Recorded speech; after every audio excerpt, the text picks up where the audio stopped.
Taj Medics. I've got a Skoda Octavia here, Mark III, which is a 2013-2014 plate.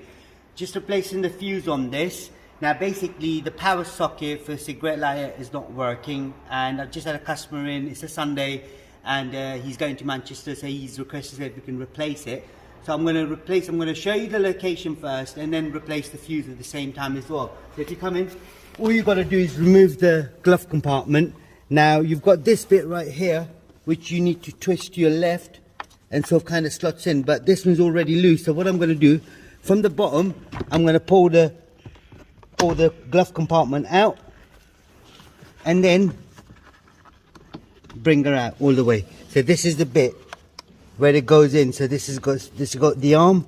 It sort of kind of slots sort of in that position right there, as you can see right there.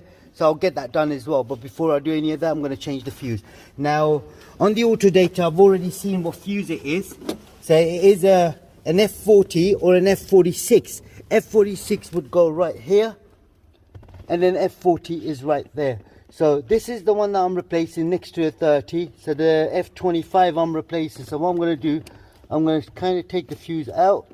As you can see, I've just used my fingers to do it. Now if you look on the inside of the fuse, so it's kind of blown, right? You can see that already. So if I get a new one, you'll see the new one. You've still got the filaments attached. I'm going to slot it in through that gap again. That's it. So what we're going to now do is check, see if it's working. So as you can see right there, so it's working now. So that's all you have to do. Now I'm going to put this back together as well. So what I do, I disconnect this first, and I connect it in there. Once I've connected it, I pull it back out. So this is going to be a bit of a complicated one right there. So what I now need to do is, so you've got the locators right there, which kind of slots in, but you've got to slot this bit in first onto the top, and then get that in there. At the same time, you've got to just line it up, make sure it all lines up. So it's quite a fiddly job. So I'm just gonna, ouch. Right, okay, nope. So what I'm gonna do, take it back out, disconnect it, slot it through here, and then connect it back up, and then turn it. And now get the position of this, and then slot it in. I don't think you can see it, so if you want to sort of kind of come in a little bit more with your lights on.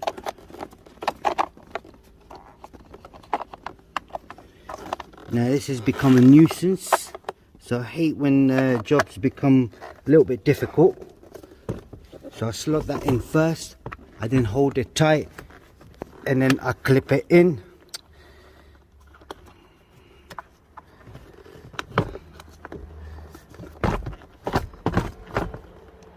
So I'm going to need like a mega skinny fingers for this. There we go, that's in. I then slot the bottom bit in where the sliders are. The glove compartment holders are. So I slot it in from one end and then get the other end in as well. So the camera angle is not really good on this. There we go. That's all in there now. So it comes down nicely. So it kind of closes nicely as well. That's all you have to do on this particular model. I know this job is quite fiddly. Getting it out is not so much of a problem, but getting it back together, it's a nightmare. And but yeah, we've achieved it. We've done it. This is what you need to do. And all the other fuses as well, like for the window wipers and the windscreen. Sorry, the door windows and everything else is all in there as well. So if you do need to know where the location is, just drop us a comment below. We'll try helping you as much as we can. Don't forget to subscribe to our YouTube channel, like the video, thank you, and goodbye.